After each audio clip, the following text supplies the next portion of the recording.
Alright guys, HyDra again. So I hope you're doing well and enjoying your day so far. Huge storylines going down today in the Call of Duty world, thanks in large part to this man right here on the screen, but also some major slammage on the CDL side as well. Big storyline to talk about over there. Very much intrigued your thoughts in the comments below. Hit the like button if you enjoy. Subscribe if you're new as always, I greatly appreciate it. This is Ian Porter, not Crimsix. He now goes by Ian Porter, of course, his real name, because he's racing in the Porsche Sprint Series, Motorsport North America, whatever it was. So if you guys have been following this over the last few days, Kremp has, well, after he retired, he went into sim racing very briefly, and to be fair, he went into sim racing in Rensport and drove against basically the best sim racers on the planet, pretty much, and got pretty much slapped around for the season or so that he did it for FaZe, and that, to be fair, is expected. Come out of being a pro COD player, straight into, you know, against these guys who've been sim racing for 20 years, totally understandable. Kremp was going to have a hard time, but his main goal really was to take a step up from that, at least in terms of what he wants to do and race in real life, and that's what he's done here over the last couple of months.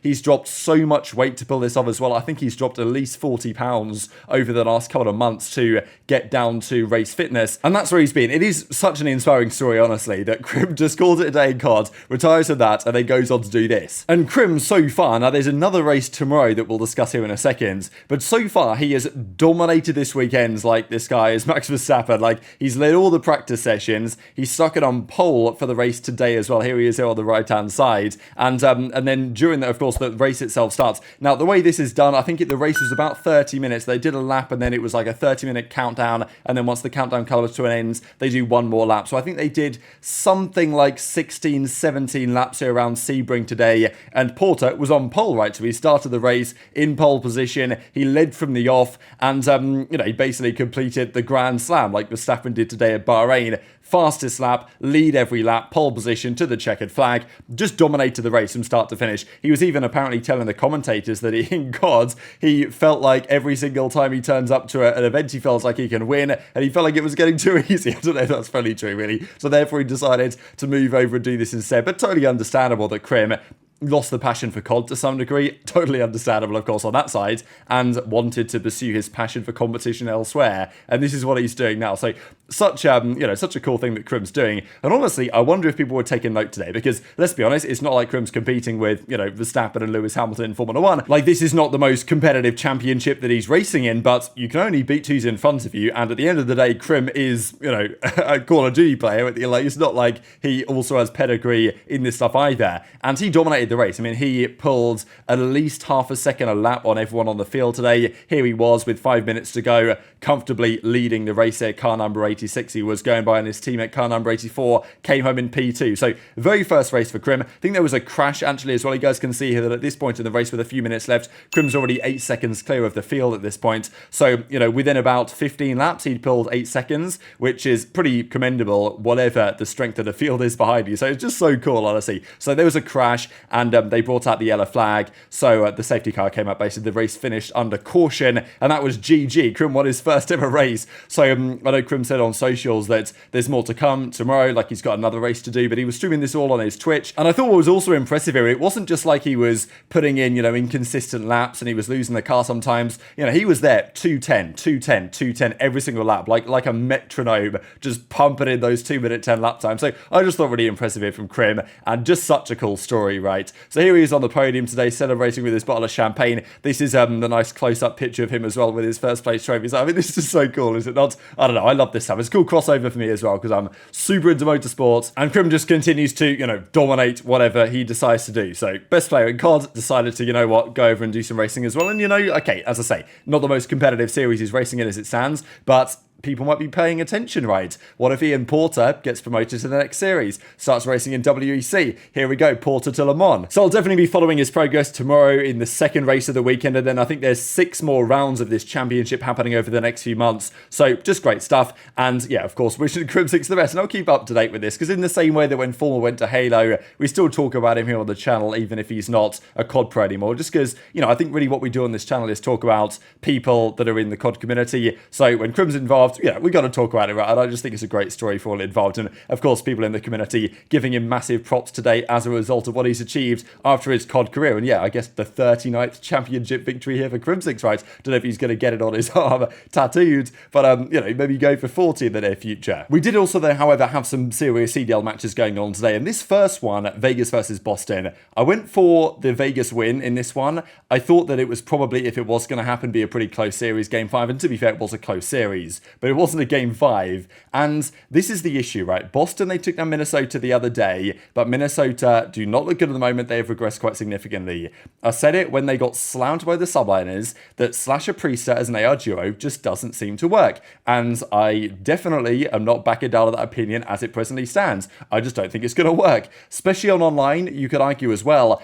And Vegas have been very good. You've got to commend it. Nero is unbelievable, and I'm genuinely still surprised. I think I've probably said this at the time, but definitely said it in the recent couple of weeks, that no better team on paper gave Nero a chance. I really felt like he would have been a candidate for, Thieves or some team like that. But then again, that's all on paper, right? Because as it stands, Vegas are clearly a better team than the Los Angeles Thieves. So game 1 was funny, right? Because Purge was getting slammed during this game 1, and he was honestly he was in the blender. 6 kills. Towards the end of this game here, he had 11 kills. He was 11 in 24. And again, people were clowning him, thinking, no way I picked Vegas to win this series. Purge stays getting pissed on. But, I mean, look how Purge ices up here, right? And I thought it was great to see him in the post-game interview as well, because he seems like a really level-headed guy with, honestly, a really great attitude towards the game. And this 2-piece was spectacular. Asim, by the way, got cooked here.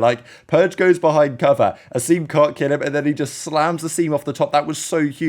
They were down 244 to 205. Looked like game over. But that 1-2-piece and Purge gets the final few seconds on P1 and then nails down the rotation to P2 that Vegas actually hold on for, and they close out the game 1. So a full collapse there from Boston. But to be fair, Purge deserves a lot of credit because going double negative and then turning it around like that. And then as the series kicked up into gear, Purge just got better and better, right? Attach took over the Karachi search and destroy. Boston are still pretty damn lost in search, I'm going to be honest. So Attach took over this one, as you might expect from a great search and destroy player. And then again, the control, Boston will really feel like they should have probably won this one. They had their chances. The offense, round 4 offense, I thought Boston had it. They got the A point locked down. All they had to do was capture B, and okay, it's not always so easy, but it's definitely the easier point to get, of course, and they had so many chances, so many waves to do it. Vegas hold on, though, they run out of time, and here is Nero throwing up the 3-0 sweep on the other side, because of course he was on Boston previously. They got rid of him. There was actually quite a lot of drama at the end of last season between Nero and Boston, because they moved into the bench. He was on their academy team, and I think there was, maybe it was Toronto, they didn't pay for his travel to the event or something, and there was a bit of drama because Nero left the main team, but then he didn't go to their academy team, and there was all sorts of stuff happening. So I imagine that there's a bit of beef there between Nero and the Boston organization. Of course, they could have kept him. They decided not to, went down a different route this season, and is it paying off for them? No. Is it paying off for Vegas? Absolutely yes. I actually love the energy of this Vegas team right now. Geo brings the energy. Purge, I think, has done a really commendable job, right? Because this guy has been getting cooked for some time, and understandably so, right? Let's be honest, he was getting slammed on the AR at the beginning of the season, but basically every series he's played of the last 5-6 series, he's got better and better, I would say, and we saw another example of it today. So, Purge is improving. Nero was obviously absolutely frying. Purge and Attach are leading the way in the comms, and right now, Vegas just 3-0'd Boston Breach. That is a team that on paper should be in that kind of, top 6, top 7, top 8 kind of ballpark, and Vegas just 3-0'd them. Now, sure, it was close maps, but nonetheless, that's a 3-0 smoke show, and Geo and Purge are making a serious case for themselves right now. Obviously, as Nero says, absolutely slammed 3-0. Happy birthday to Mama Nero as well. Lots of people's birthdays as well, actually, today around the scene, and Snoopy had a good series, to be fair, but, got to play way better, and of course, it doesn't get easier for Boston, because next week they play OpTic and FaZe. Those are their 2 games next weekends, so, Purge with some gas here for Nero, but these were the overall numbers here. Geo in the slight negative, but Nero had a monster series. Purge in the green. Can you believe it? Congratulations, my guy. Okay, didn't have much damage again. We did kind of get slammed at 1, but another 3 over Vegas, right? Can you believe it? Asim did get cooked. I mean, he had so many deaths in that control. and you can't die that often in control. It does really hurt you. I think that was a talking point. But also, Priestahh's damage, like, where is it? Like, I know Slasher didn't have a good series here, but, I mean, again, Priestahh had, like, 1,000 damage less than Slasher, and only, you know, slightly more than Purge, who got slammed game 1 on the Karachi. So, yeah, I'm just not convinced that Priestahh Slasher is going to work, and if they get bodied by OpTic and FaZe next weekend, Boston, I just can't see how this team survives much longer in this current iteration. But one team that actually did look really good today, of course, was OpTic Texas. They played the Carolina Royal Ravens. I'll discuss the Surge Gorilla series tomorrow morning, of course, but Shotzzy, man, when this guy's on point, he has the best POV. Like, nobody denies this, that when Shotzzy's playing well, he's the most entertaining player to watch in the league by far. You don't often, unfortunately, get series like this from Shotzzy. Sometimes he's getting caught in the blender, sometimes he's not. But when everything is going right for Shotzzy and he's in full flow state, there is just nobody more fun, I think, to watch in COD. And he's so annoying as well. Like, it's unbelievable how he got a two-piece there, ran away, they can't find him, he gets this third kill, they still can't find him, he gets the fourth kill, gets a cruise missile, and this one was actually on an 8 spree right here, wasn't he? And he was dominating this game. Now, to be fair, OpTic did not win these hardpoints as comfortably as I'm sure they would have liked to. There were lots of kills going down, and they weren't always transitioning those into effective, results. But to be honest, it was a Shotzzy and Pred show here today mainly, and Dashy and Kenny didn't have to do much, and they were still going to put themselves in prime position. So yeah, poor Ravens were getting just body slammed here really by Shotzzy, and he drops 37 game 1 on the Invasion. Like, Invasion hardpoint to drop 37 is insanely tippable, and that's what he does. 250 to 190 in the end. Gwyn deserves a lot of credit as well, because I don't want to overshadow. I think Shotzzy's performance this series overshadowed the fact that Gwyn is incredibly talented and arguably needs to be freed from this team. I don't know what you guys think about that, but if someone came in with a big enough bag, I don't know, maybe they could try and get him, because he would be an upgrade, I'm sure, for several teams. But at the same time, Ravens aren't terrible. They just got kind of slammed today. But Gwyn was the only man really keeping them alive in this series. I will say that it was funny in the Search and Destroy, because OpTic admitted afterwards they kind of mentally lagged out of this one, and they need to make sure they don't do that again, because High Rise Search and Destroy has not been the greatest map for OpTic so far this season. And I imagine they wanted to play it so they could get some more reps on it. But if you are going to do that, you've got to take it seriously. And I don't know what OpTic were thinking here, but they got bodied by the Ravens. Not a good Search and Destroy team, of course, let's not forget either. This round, Gwyn falls off the map, and still Clay catches this 1 versus 2 to win the round. Like, it's pretty funny the way this worked out, actually, because Clay was looking for this kill. Pred jumps up to check the bomb, and he just shoots him in the back. He gets the defuse. And the next round was arguably even worse when, this was TJ just taking the piss, really. We know that there's this Pred versus TJ storyline. The fact that Pred had never beaten TJ in the Seedle was 0-6 against him. And look at TJ fired off the top rope there to get the kill against Pred. So, okay, they lose the Search and Destroy. But I will say again, the kind of mentality from OpTic was quite impressive here, because I think it would be easy for especially older OpTic teams to lose a map that they think, wow, what the hell happened there? And it can kind of affect their future maps. But they came into this control and just slammed Ravens. Now, Ravens are not good at control. Nobody's pretending that they are. But the way that they won this invasion control was, this is like watching Seattle Surge play control. I mean, it was bad. Both offenses, OpTic just slammed him. And even Kenny said after the series, like, what the hell were those donkeys doing? Both offenses, OpTic just completely put them to bed. Fellow had 7 kills. TJ had 6 kills. 6 in the control is rough. Shotzzy didn't have to do that much this map. Actually, it was Kenny with the takeover, really 22-9 from here. So, yeah, 7-6. I mean, it was all going on. And then the final map of the series was, again, an absolute masterclass here. From Gwyn, to be fair, but mainly from Shotzzy and from Pred. Those two guys at this map, like Kenny and Dashy, basically didn't do much. And again, it was a pretty close map here. But wow, Shotzzy and Pred on this map.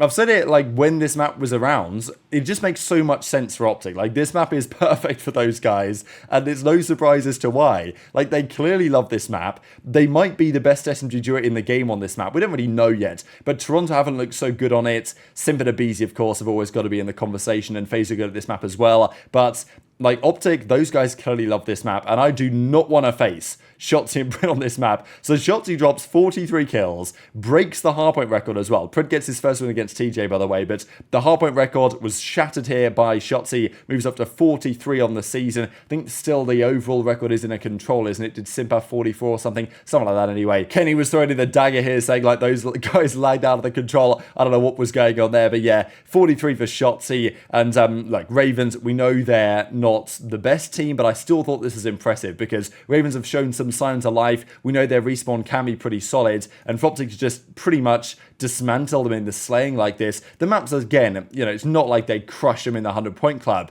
but the level of performance today, especially from Shotzzy, was pretty remarkable. And even Prid, by the way, on that Rio, set the engagement record, 88 engagements on that map, and Shotzzy wasn't too far behind with 82 as well. So an absurd amount of impact, an absurd amount of damage in just that one map, and that's going to do it for the series. So very much intrigued to your thoughts on all this stuff in the comment section below. Hit the like button if you enjoyed, subscribe if you're new, take care, and I'll see you next time.